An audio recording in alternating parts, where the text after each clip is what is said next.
Hi friends, welcome to RS allrounder. இன்னைக்கு நம்மளோட YouTube சேனல்ல பிரெட் எக்கி வச்சு 2 சூப்பரான ஸ்நாக்ஸ் ரெசிபி தாங்க செய்ய போறோம். இது டேஸ்ட் வைஸ் ரொம்ப சூப்பரா இருக்குங்க. மேக்ஸிமம் 20 மினிட்ஸ்க்குள்ளாரே இந்த 2 ரெசிபியுமே செஞ்சு முடிச்சிடலாங்க. ஈவினிங் டைம்ல ஒரு டீ கூட சர்வ் பண்ணி சாப்பிடும்போது டேஸ்ட் அல்ட்டியா இருக்கும். குழந்தைங்களும் ஈவினிங் டைம்ல ஸ்கூல் விட்டு வரும்போது இது மாதிரி செஞ்சு கொடுத்தா நல்லா விரும்பி சாப்பிடுவாங்க. ரொம்ப சிம்பிளான ரெசிபி. இப்போ வாங்க இந்த ரெசிபி எப்படி செய்யலாம்னு சொல்லிட்டு வீடியோக்குள்ள போய் பார்க்கலாம். இந்த ரெசிபி பண்ணுறதுக்கு நான் இன்றைக்கி 2 முட்டை எடுத்திருக்கேன். முட்டை வேக வைக்கும் போதே முட்டை முங்குற அளவுக்கு தண்ணி ஆட் பண்ணிக்கோங்க. இப்போ இது கூடவே கொஞ்சமாக உப்பு ஆட் பண்ணிக்கலாம். இப்போ முட்டையை நல்லா வேக வச்சு எடுத்துக்கலாம். பாருங்கள், முட்டை நல்லா வெந்துருச்சு. இப்போ ஸ்டவ் ஆஃப் பண்ணிவிட்டு தோல் விரிச்சு எடுத்துடலாம். இப்போ இந்த ரெசிபிக்கு மசாலா ரெடி பண்ணிடலாம். அதுக்கு ஒரு பேனில் 1 டீஸ்பூன் ஆயில் ஆட் பண்ணியிருக்கேன். எண்ணெய் நல்லா சூடாகட்டும். எண்ணெய் நல்லா சூடாகிடுச்சு. இது கூடவே 1/2 டீஸ்பூன் கடுகு, 1/2 டீஸ்பூன் ஜீரகம் ஆட் பண்ணிக்கலாம். கடுகு நல்லா பொரியுது. இப்போ இது கூடவே கொஞ்சமாக கருவேப்பிலை, 2 மீடியம் சைஸ் வெங்காயத்தை நீள்வாக்கில் கட் பண்ணியிருக்கேன், அதையும் ஆட் பண்ணிக்கலாம். வெங்காயம் வதங்கிறதுக்காக கொஞ்சமாக உப்பு ஆட் பண்ணிக்கலாம். இது கூடவே 1/4 டீஸ்பூன் மஞ்சள்தூள் ஆட் பண்ணிக்கலாம். வெங்காயம் நல்லா வதங்கட்டும். அடுப்பு மீடியம் ஃப்ளேமில் வச்சுக்கிட்டு வெங்காயத்தை நல்லா கோல்டன் ப்ரௌனாக வர வரைக்கும் வதக்கி எடுத்துக்கோங்க. வெங்காயம் நல்லா வதங்கிடுச்சு. இப்போ இது கூடவே 1/4 டீஸ்பூன் இஞ்சி பூண்டு பேஸ்ட் ஆட் பண்ணிக்கிறேன். இஞ்சி பூண்டு பேஸ்ட்டோட ராஸ்மல் போகிற வரைக்கும் ஒரு 1 நிமிஷம் நல்லா வதக்கிக்கலாம். இஞ்சி பூண்டு பேஸ்ட்டோட ராஸ்மல் போயிடுச்சு. இப்போ இது கூடவே தேவையான மசாலா ஆட் பண்ணிக்கலாம். நான் கொஞ்சமாக காஷ்மீரி சில்லி பவுடர் ஆட் பண்ணிக்கிறேன். இது கூடவே 1/2 டீஸ்பூன் கறி மசாலா ஆட் பண்ணிக்கிறேன். நீங்கள் மட்டன் மசாலா, சிக்கன் மசாலா எது இருந்தாலும் ஆட் பண்ணிக்கோங்க.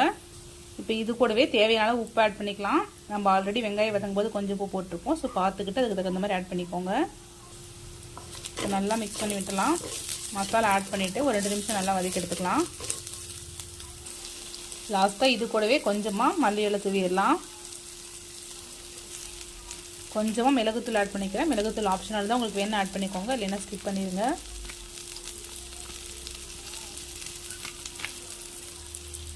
நல்லா மிக்ஸ் பண்ணிடலாம்.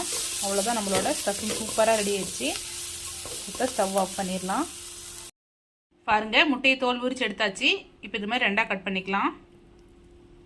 இதே மாதிரி அந்த முட்டையை கட் பண்ணி எடுத்துக்கலாம். 2 எக்கையும் நம்ம கட் பண்ணி எடுத்தாச்சு. நான் இன்னைக்கு 4 ஸ்லைஸ் மில்க் பிரெட் எடுத்திருக்கேன். நல்லா பெரிய ஸ்லைஸாக எடுத்திருக்கேன். பிரெட்டை நம்ம வேணுங்கிற ஷேப்பில் கட் பண்ணி எடுத்துக்கலாம். நான் ரவுண்ட் ஷேப்பில் கட் பண்ணி எடுத்துக்கிறேன். இது மாதிரி ஒரு டிஃபன் பாக்ஸோட மூடி எடுத்து இது மாதிரி கட் பண்ணிவிட்டு எக்ஸ்ட்ராஸில் எடுத்துக்கலாம். பாருங்கள், ரவுண்ட் ஷேப்பில் கட் பண்ணி எடுத்தாச்சு. இதே மாதிரி நம்ம ரிமைனிங் இருக்கிற பிரெட் ஸ்லைஸையும் கட் பண்ணி எடுத்துக்கலாம்.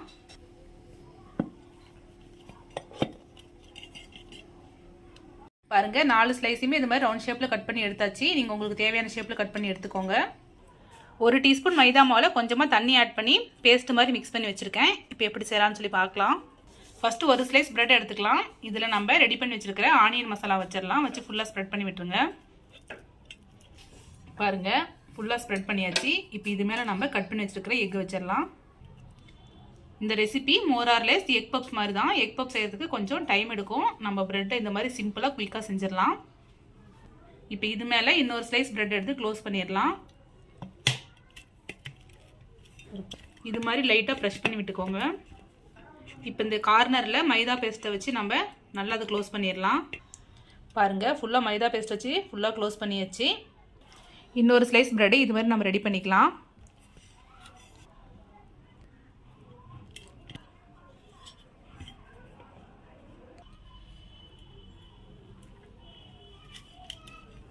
பாருங்கள், நம்ம 2 ஸ்லைஸ் பிரெட்டையும் ஸ்டஃபிங் வச்சு ரெடி பண்ணி எடுத்தாச்சு. இப்போ சேலோ ஃப்ரை மாதிரி லைட்டாக ஆயில் ஆட் பண்ணி பொரிச்சு எடுத்துடலாம்.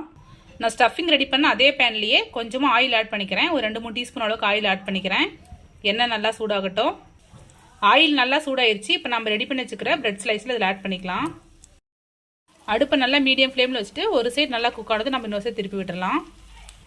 ஒரு சைடு நல்லா கோல்டன் ப்ரௌன் ஆயிடுச்சு. நம்ம இன்னொரு சைடு திருப்பி விட்டுடலாம். பாருங்கள், 2 சைடு நல்லா ஃப்ரை ஆயிடுச்சு. நல்லா மொறுன்னு கிறிஸ்பியாக சூப்பராக இருக்குது. இப்போ ஒரு பிளேட்டுக்கு மாற்றிட்டு இதே மாதிரி இன்னொன்று ஃப்ரை பண்ணி எடுத்துடலாம்.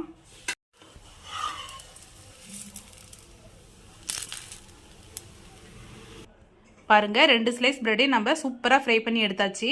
நம்ம கட் பண்ண பிரெட்டோட அந்த ஓரங்கள்லாம் வச்சு நம்ம சிம்பிளாக ஒரு ஸ்நாக்ஸ் ரெடி பண்ணிடலாம். இப்போ அதே பேன்லேயே லைட்டாக ஆயில் ஆட் பண்ணிக்கிட்டேன்.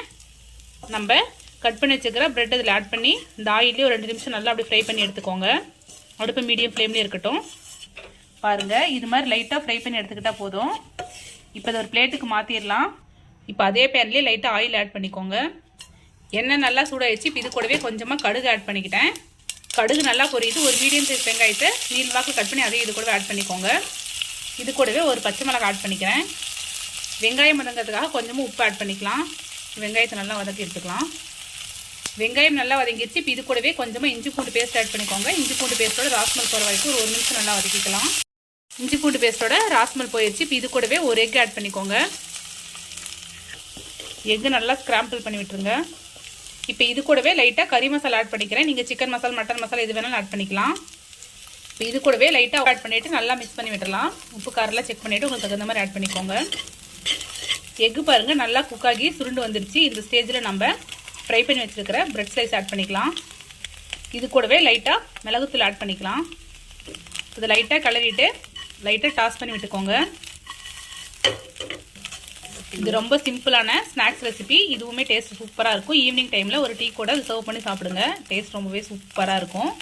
இந்த ரெசிபி எவ்வளோ கிறிஸ்பியாக இருக்குன்னு சொல்லிட்டு டேஸ்ட்டும் ரொம்பவே சூப்பராக இருக்கும். ஸோ நீங்களும் ட்ரை பண்ணி பாருங்கள்.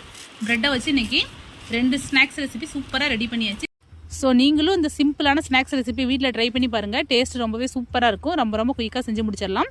ட்ரை பண்ணி பார்த்துட்டு எப்படி இருக்குன்னு சொல்லிட்டு மறக்காமல் கமெண்ட்டில் சொல்லுங்கள். இது மாதிரி simple recipes and lunch box recipes videos நம்மளோட சேனலில் ரெகுலராக அப்லோட் பண்ணுவோம். இது மாதிரி வீடியோஸ் வேணும்னா நம்மளோட RS ஆல்ரவுண்டர் சேனல் மறக்காமல் சப்ஸ்கிரைப் பண்ணிக்கோங்க. இந்த வீடியோ உங்களுக்கு பிடிச்சிருந்தா லைக் பண்ணுங்கள், கமெண்ட் பண்ணுங்கள், மறக்காமல் உங்களோட ஃப்ரெண்ட்ஸ்க்கு ஷேர் பண்ணிக்கோங்க. Thank you friends. தேங்க்ஸ் ஃபார் வாட்சிங்.